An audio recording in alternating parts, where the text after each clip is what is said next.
you, ladies. So hi, my name is Megan Freeman and I'm the Head of Community Engagement at ActionAid Australia, and this is my colleague Sally Henderson, who's a Senior Program Officer and is going to be sort of telling some amazing case studies today of the women in the programs that we're involved with in Africa, both Kenya and Uganda. So we want it to be a fairly informal kind of presentation chat, and yeah, if you've got questions, please just hands up, and yeah, we want it to be not just us speaking to you, so feel free. So I'm just going to spend a few minutes talking about ActionAid in general, and then I'll hand over to Sally, who will really talk about the interesting food, the stuff that you guys are interested in.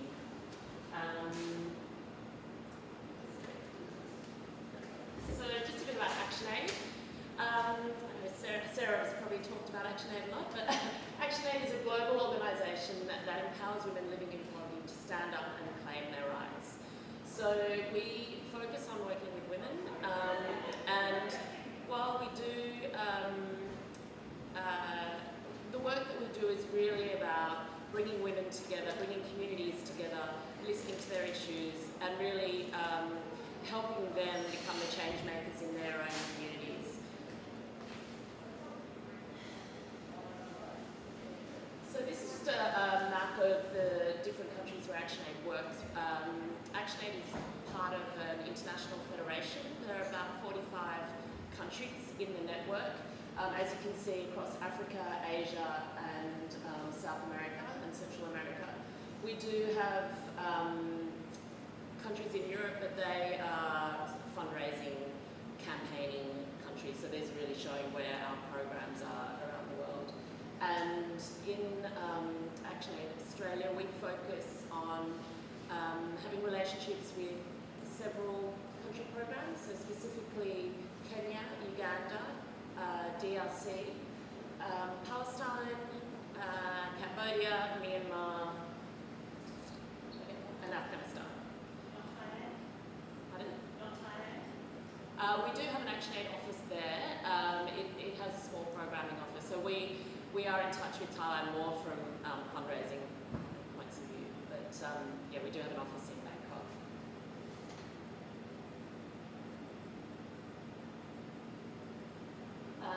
So what is poverty? Most people would probably define poverty as a lack of money to buy goods and services or buy things, placing a monetary value on poverty. But at ActionAid, we define poverty in a different way. We define it as a lack of power to access, acquire, use or control resources, skills, and knowledge. Really the real assets in life that you need to have a life of dignity. So it's quite a different way of defining and looking at poverty. So at ActionAid Australia, we are just based in Camperdown, down Parramatta Road.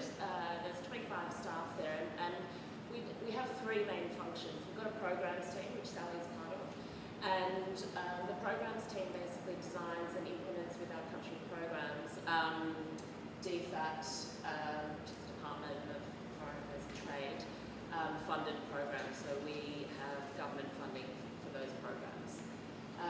We also fundraise for our programs through our public fundraising, so we have a large supporter base. And we also, apart from government funding, so we go out to the public and we raise money for specific programs too. And we also campaign for change. So the team that I work in, Community Engagement, has two functions. One is to lobby the Australian government to change their policies, or try to change their policies. And for example, last year, I'm not sure if studied this, but the G20, which was a big summit in Brisbane. So ActionAid was there campaigning for tax justice and really asking that developing countries get a say at the table when tax policies are being developed, and also that big corporates in the developed world actually do pay their taxes when they're working in developing countries. And another thing that we do around campaigning is creating awareness and mobilising the Australian public. So this year in May, we're going to be launching a new campaign around safe cities for women.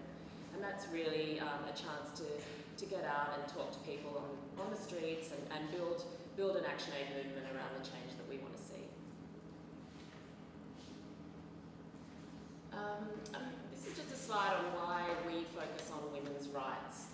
And it again goes back to that imbalance of power, and that women in low-income countries are really denied their fundamental human rights to food, to water, to land, to education.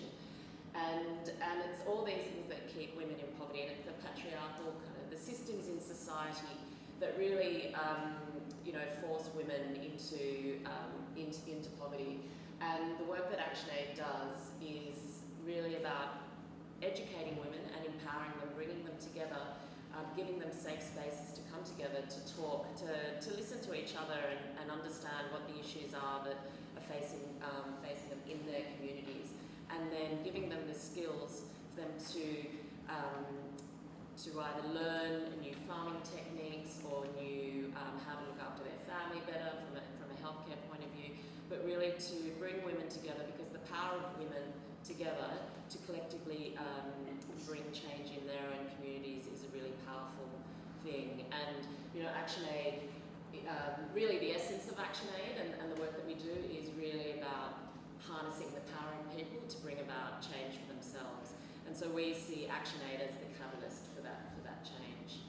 So now I'm going to pass over to Sally, who's really going to talk to you about women and farming, and specifically in the programs in Kenya and Uganda.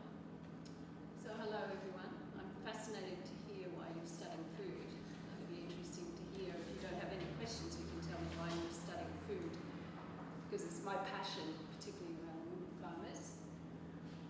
As you can see here, women are close to 50% of farmers in the world. They farm on very small pieces of land, 2 hectares. How big would that be? Maybe the size of this school. It's actually quite a small amount of land. They actually like almost every woman in the world, they make actually tremendous contributions to their own families and their own communities. But too often, they're ignored as farmers.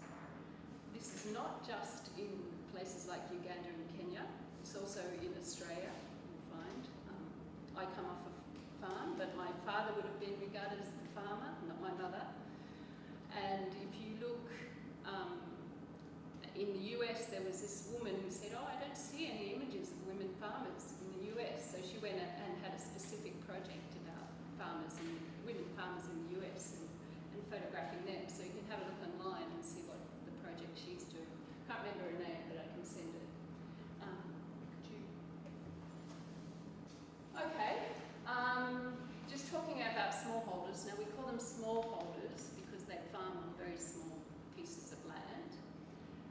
There's 500 million in the world, and they feed about 2 billion people. So that's quite a lot of people in the world. When we think there's, 7 billion people, I think, in the world. So that's quite a lot. They produce 80% of the food consumed in Asia and sub-Saharan Africa. Okay, they're actually the largest and most efficient contributors to any nation's food security.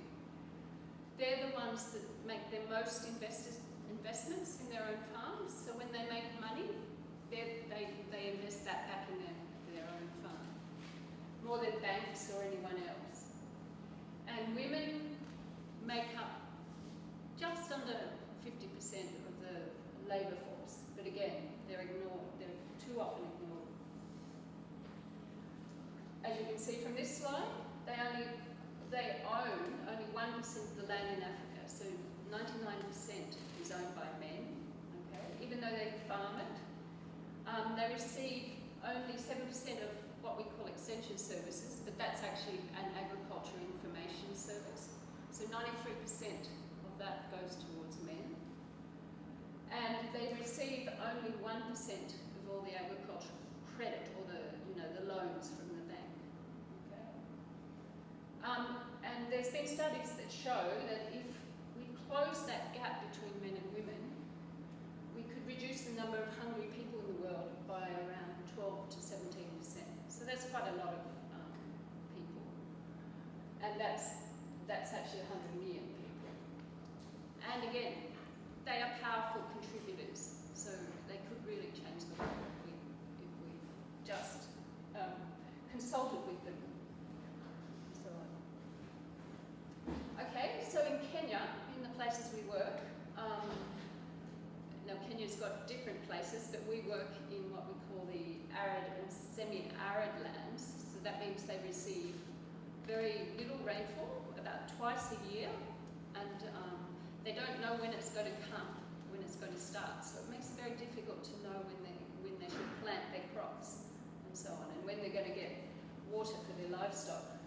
In 2011 and 12, you may remember that there was a very intense drought in that part of the world, and it fed into Somaliland as well, and there was a lot of conflict going on. A lot of people came out of Somaliland into refugee camps. Okay? There was very intense conflict around that time. People were losing their cattle. Okay? They lost, and they couldn't grow crops, essentially. There was no water to grow crops.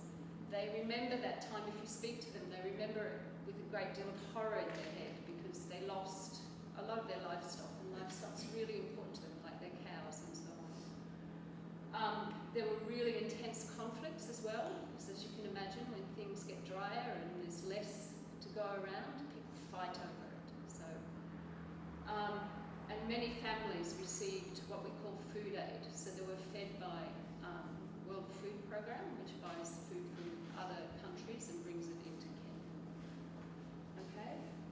The places where we work, I can't remember where Nairobi is on this map. Oh, here's Nairobi. Okay, so that's the capital of Kenya. So this is the places where we're working. Isiolo, a place called Isiolo, Wingi, and Mberi. This is the places ActionAid Australia is working, specific projects we have here. So these are what we call arid and semi-arid lands, okay, because of the low rainfall.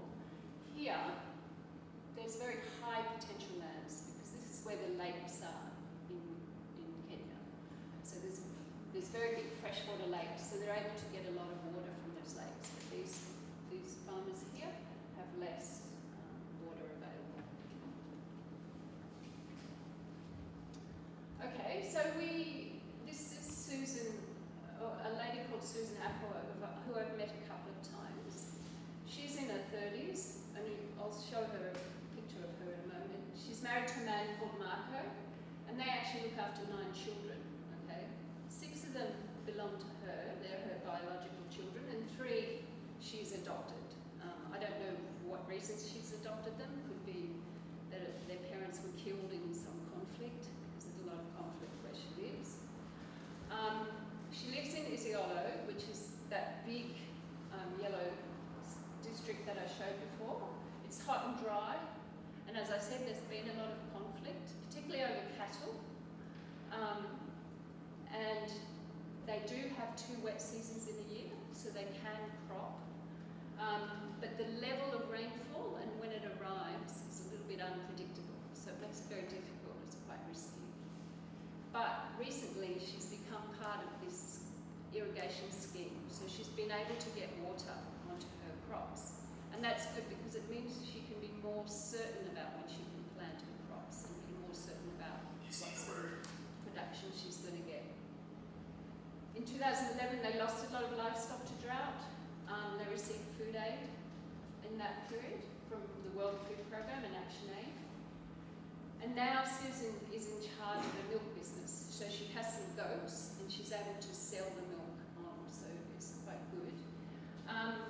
She tells us that she's able to do more than her grandmother did, because her grandmother was a pastoralist or looked after cattle. She didn't go to school. Susan can't read and write, but you can feel a sense of power. And she did go to school to year 4, but somehow she says she can't read and write, so primary school year 4. And she really wants her girls and her boys to be educated, because she sees that is the way that they're going to get out of being poor. So this is Susan and her husband Marco. So this is the corn crop. So they grow a lot of corn in that area. even though it's not good for dry areas, they like the taste of it.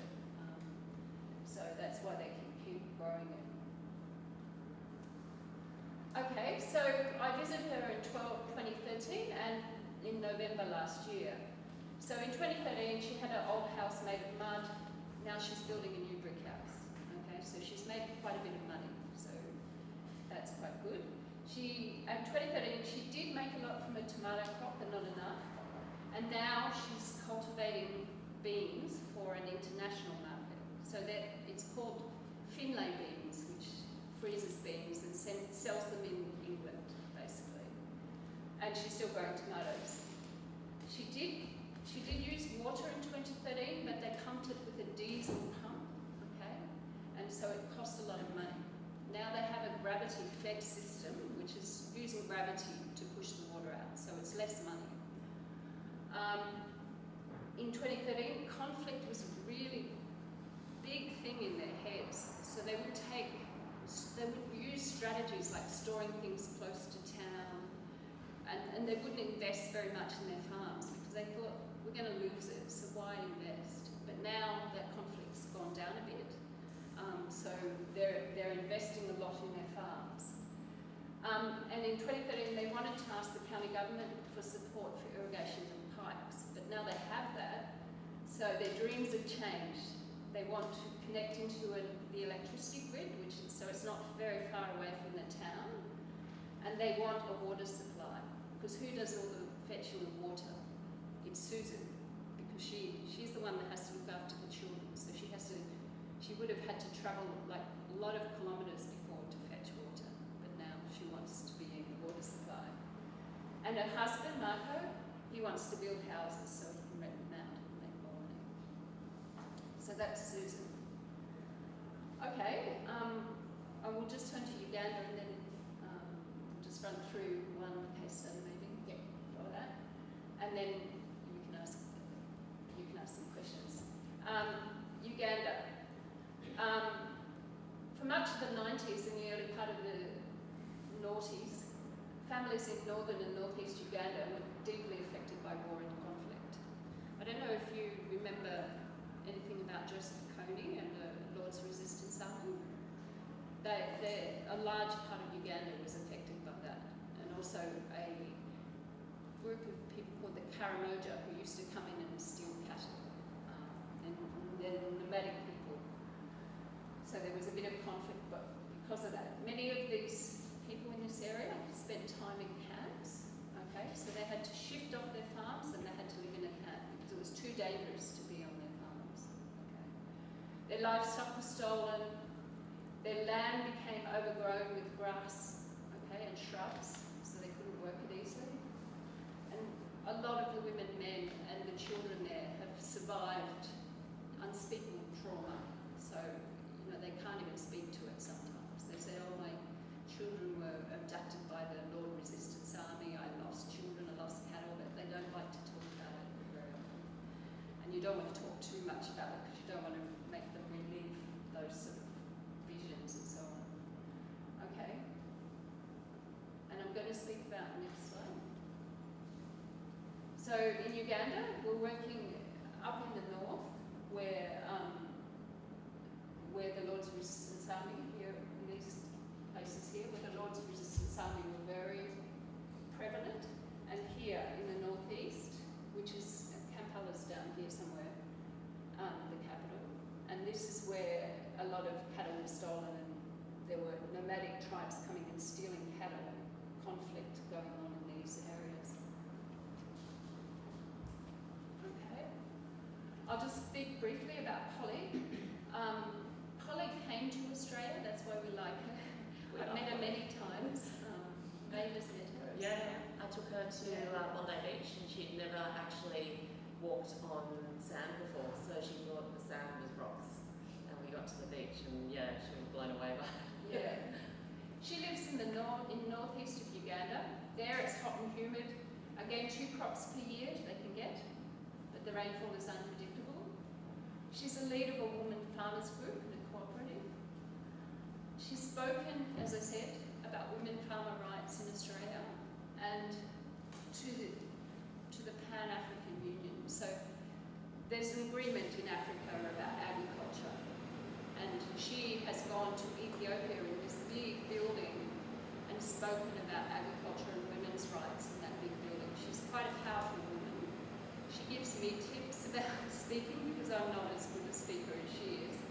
So she's very, very amazing woman. In Australia, she not only went to Bondi, but she went around Orange in the rural New South Wales. She was freezing because at that time of year it was really cold. So we had to go and buy her Parker, a beanie. She was soft. And she was really cold, but she loved it. So she and her group have been successful. So what we try and do is teach people to speak a little. Although she's a good public speaker, we do tell her about her rights, and she starts to realise, well, farmers in general, Polly's pretty empowered already, but women farmers in general, they don't really see them as themselves as individuals or having rights. But when you train them about rights, they say, oh, I can get these things, I can negotiate these things. So she's been negotiating with her women's groups on certain issues like roads into her area, trying to get those improved.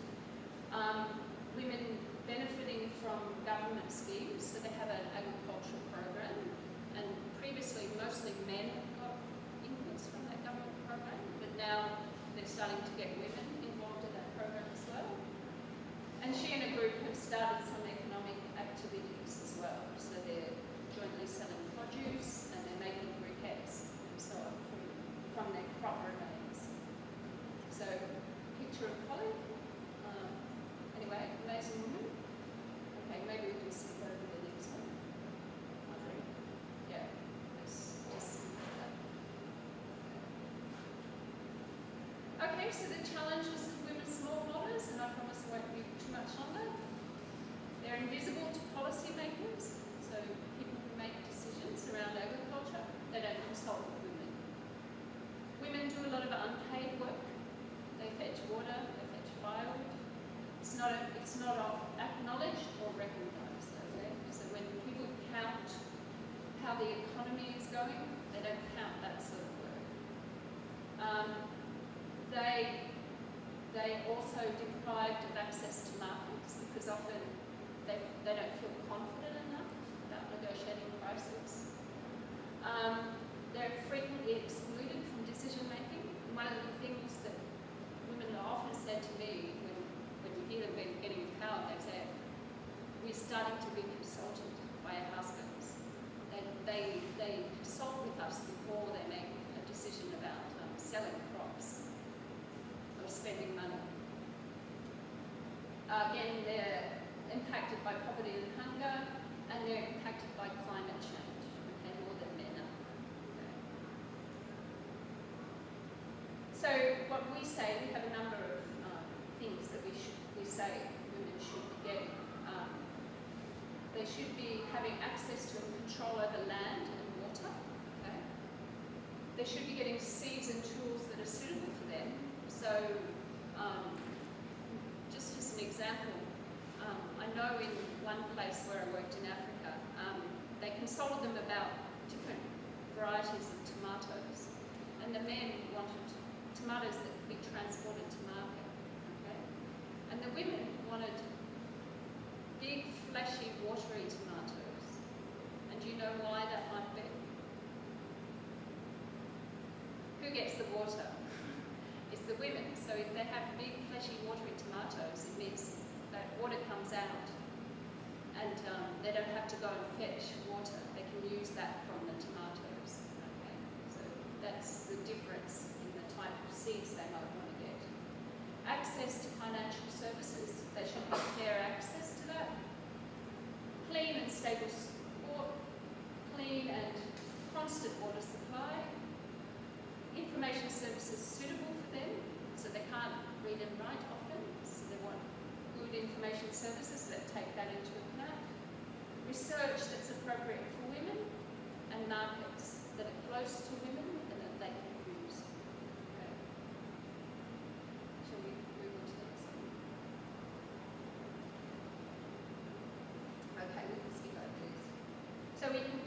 talk about these if there's time. No more questions. Does anyone have any questions?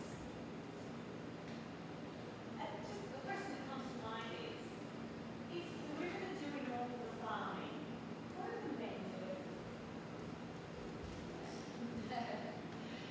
The men do farming, but the tasks are very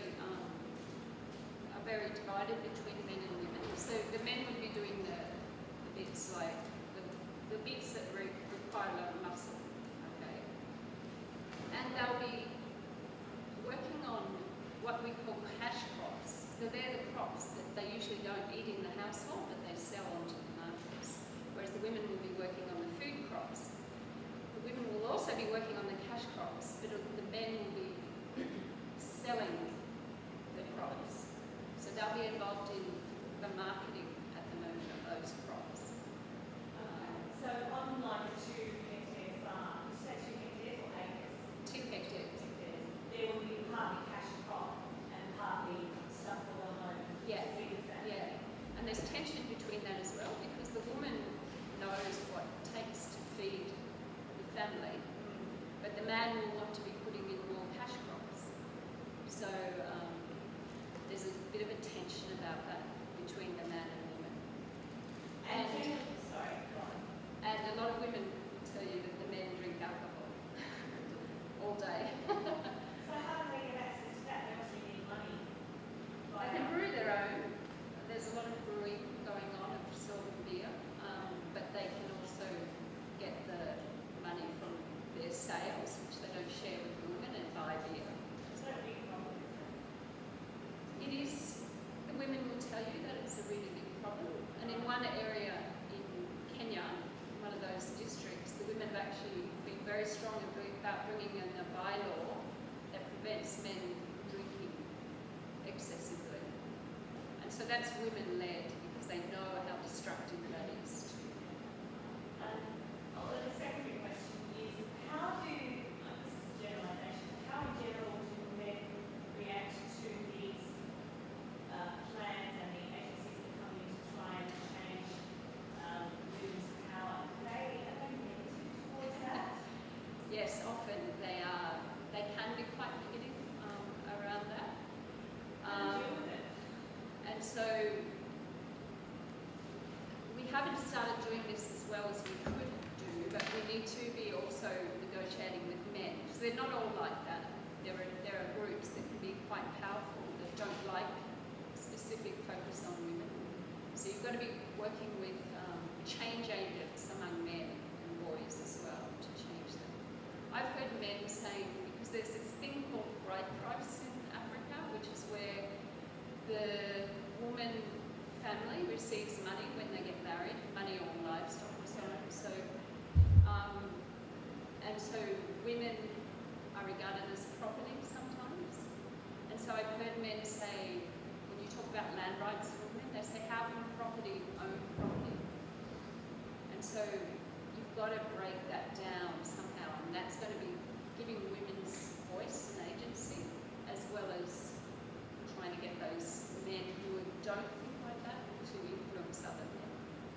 So, and say, it's better if you're all empowered. It's not a zero-sum game. Power's not, you're going to all win if everyone feels empowered. And men say that to you as well. I do enjoy my wife discussing things with you. Sometimes say that to you. So is lobbying government to change policies part of the issue too? And it's obviously only men in the government, One of the or are there more women? I know in it was either Kenya or Uganda, there was an Action Aid program that sort of brought women together because, as Sally was describing, so they've got a small plot of land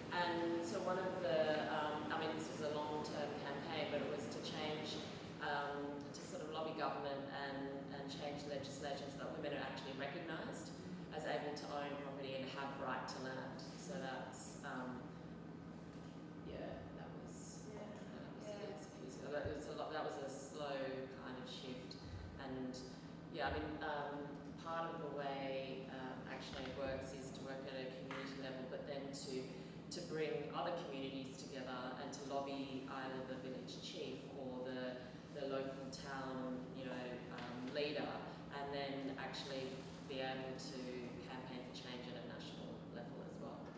So there've been some far-reaching education campaigns, for example. But it starts with the community, sort of being able to understand their rights and then feel the power in that, and then want to actually share. A lot of the farming work is around sharing farming techniques, and so women come together across a region, and they celebrate the different skills that they have, and they swap and share and that kind of thing.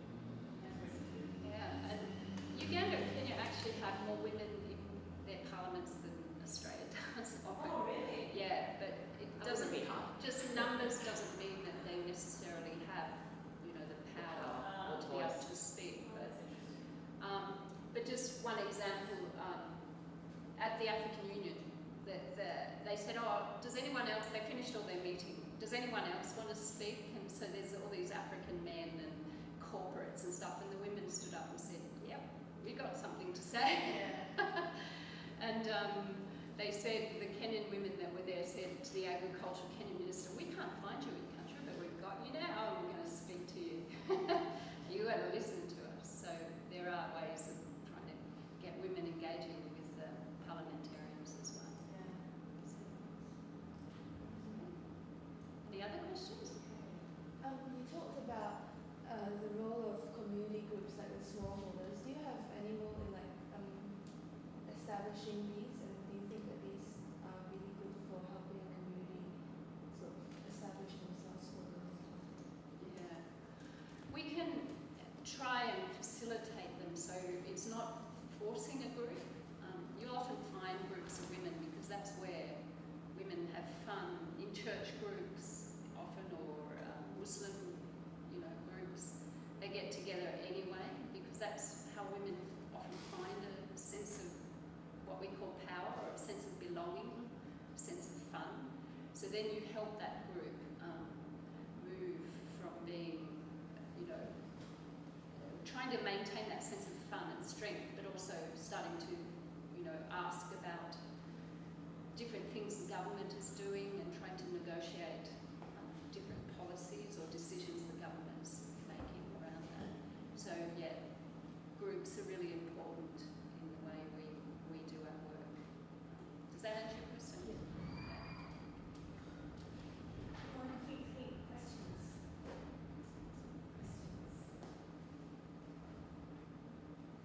Okay, if I decided I suddenly wanted to work for ActionAid and I wanted to go to Uganda and do something, what would I be likely to do if I went over there? Like, what's the actual action you would do over there? What would I need to learn? We have certain projects, and so we would go and talk to women farmers and find out how the project's working for them and so on. But I don't know, maybe you want to speak to. Yeah, I guess the difference about ActionAid compared to a lot of the sort of big other development agencies is our country programs, our country offices aren't run by Australians or English people. They're all staffed by local staff. So in terms of program implementation, it all comes out of the country office, and the way that we support those countries is through funding and technical expertise. And so I guess it's this partnership way of working. So Sally would go and visit Polly, say, once a year or twice a year, and do what we call monitoring and evaluation. So that's going and talking to the women in communities, finding out how their lives have changed, and also looking at, reflecting on what's happened, what could be improved in the year ahead, and sort of keeping in touch with women, because I guess the objective of the work that we do is to see long-term change in the community. So a lot of the work that we do runs for 5 years. We don't sort of go and set something up for 6 months. A lot, change, when we're talking about sort of empowering people, it's not something that happens overnight, because we're talking about the way societies and rural communities exist. So yeah, we're definitely, we work in a sort of long-term way. And I guess Uganda have immersion visits, what they call immersion visits. So Polly actually runs those. So they get Australians, and she takes them to fetch water. She makes them plough on the farm. They get blisters often. So she puts them in her life and shows them. So it really is quite empowering of us as well, just to see how difficult it is to survive with so few resources. So, I'll keep asking questions if you don't ask them. Okay, well, in a sort of typical family, you've got a small income, right, from selling the cash crops. Things like milk would be bought, would they? Or would a family be expected to have pretty much everything on their land that they need and not needing to buy much in the way of food? they have a mixture, and it depends on how their crop has been going. So if they make a good harvest and get a good, they'll have a bit of income. They buy sugar and salt and things like that, Okay. quite a lot. Milk they wouldn't buy. They get it off their farms or do without. So they have a mixture of strategies. If it's been a poor year, then they have to buy a lot more food if the crop is not produced well. And they might buy it or they might borrow it from neighbours and so on, because there's generally a lot of solidarity in those communities. So I've seen women, because animals have been so important in the past, and women don't often own them, but they've lost a lot of livestock.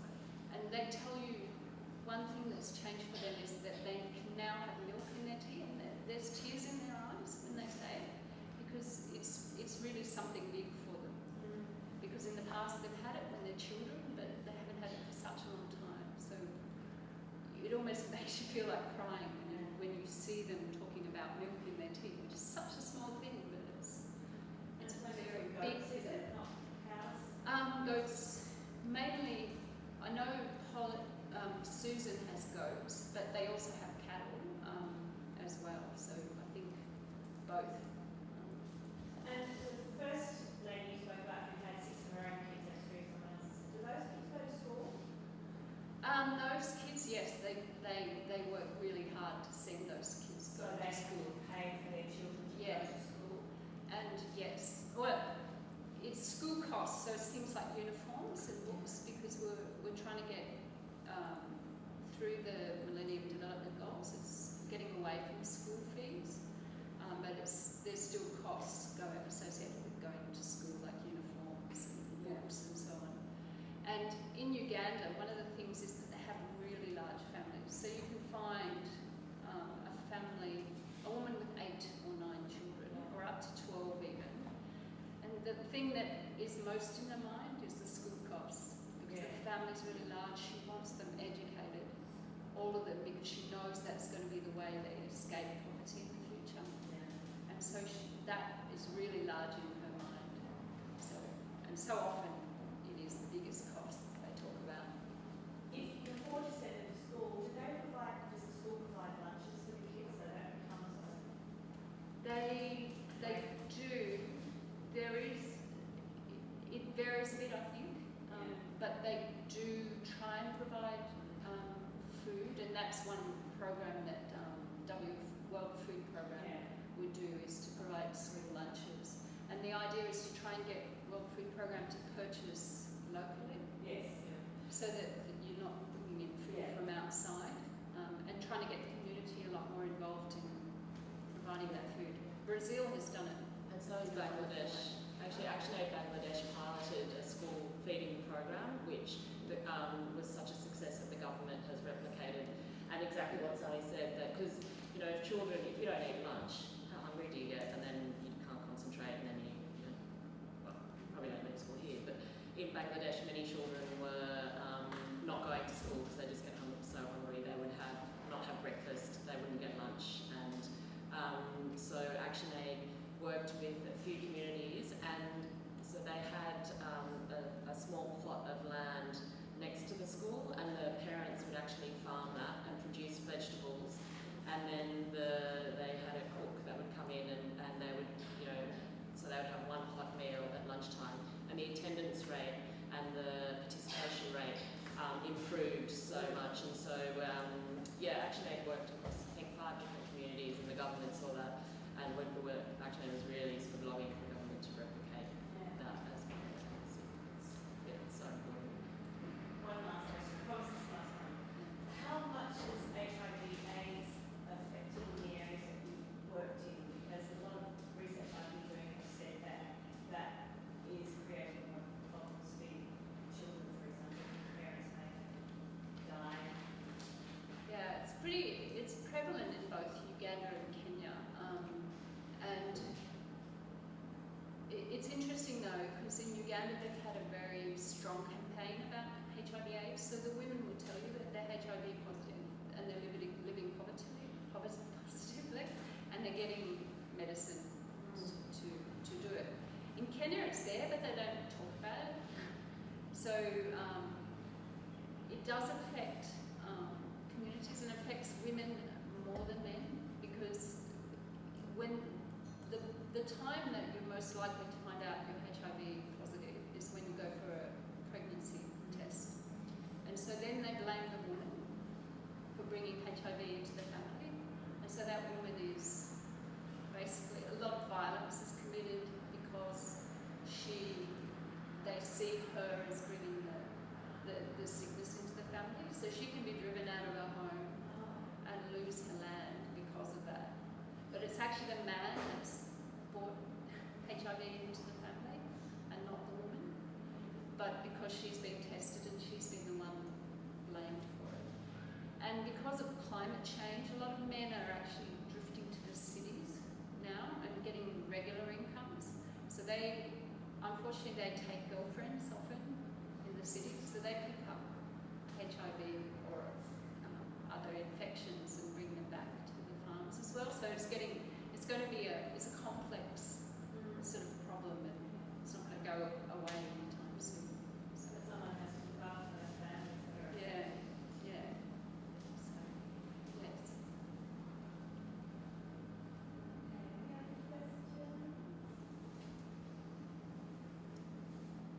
As you just mentioned climate change, has that recently become more of a bigger issue? Has that not always been negatively impacting the crops they might produce? I guess as you said that in 1 year they might produce up to 200 crops, I think you said. And does climate change, does that impact how much or how little and the quality of the crops they produce?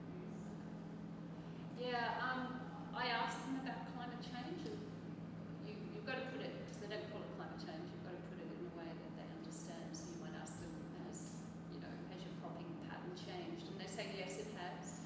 The rains used to be like this.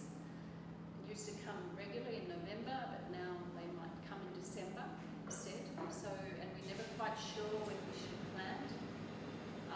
So yes, it does affect it, and it reduces their crops. So it's really important that they get irrigation and access to irrigation and so on. And I asked them, well, what do you think causes climate change? What do you think is making this? And they talk about if they say it's an act of God often, which it's not, but and then they say, oh, it's because we're cutting down the trees in our area, and I think that's not. It's because Australia is burning coal in Australia. It's not because of what you're doing with it. But anyway, it's good that they're doing things around it, but it's a slow education. And it changes a lot of things because, as I said, men drift to the cities, so that changes the way women operate. They have to take on all the farming duties as well, which can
but we hope by working directly with those women and getting them to try and change policy and customs and norms, that things are going to get better for all those women in that district. That's what we would hope, and we need to test that, of course. But yes. So hopefully that answers the question. Good question, though. When you're actually out there, do you come across a lot of other aid agencies and do you need to sort of, maybe not compromise, but work together so that in the end it's for the benefit of the farmers and you're not clashing with your ideals? Yeah, one of our values is to try and work in partnership. So we do work with local CBOs. We try and encourage them to work with other agencies as well. But we do try and work together because some agencies deliver services a little bit more than ActionAid does. So we try and work together so that it's a consistent approach. But obviously, sometimes there's inefficiencies if you don't get coordination going. We also try and work together with the local governments so that is reduced a bit. So, But your role is more funding for the projects rather than saying ActionAid is going to put a well here so that we don't have to put $10 to find water. funding and rights, training on rights, Yes, and yes. trying to facilitate groups and then trying to train them to interact with policymakers. There is service delivery. We do a bit of that because people are so poor that they don't, at the start, they don't have time or energy to negotiate on some of those things. So we do a bit of service delivery, like livestock, giving out livestock and seeds at the Or start. building a But seed it's- storage building, Yeah. or providing seeds, or But it's always within, like, you don't have these seeds for these reasons. We're giving them to you, but these are the reasons you don't have these seeds, and we think that you should negotiate with your government to get these seeds. So it's always within the context. Right. Thank you for coming in. Thanks, Sally and Heather. And girls have written lots of things I'm very pleased with.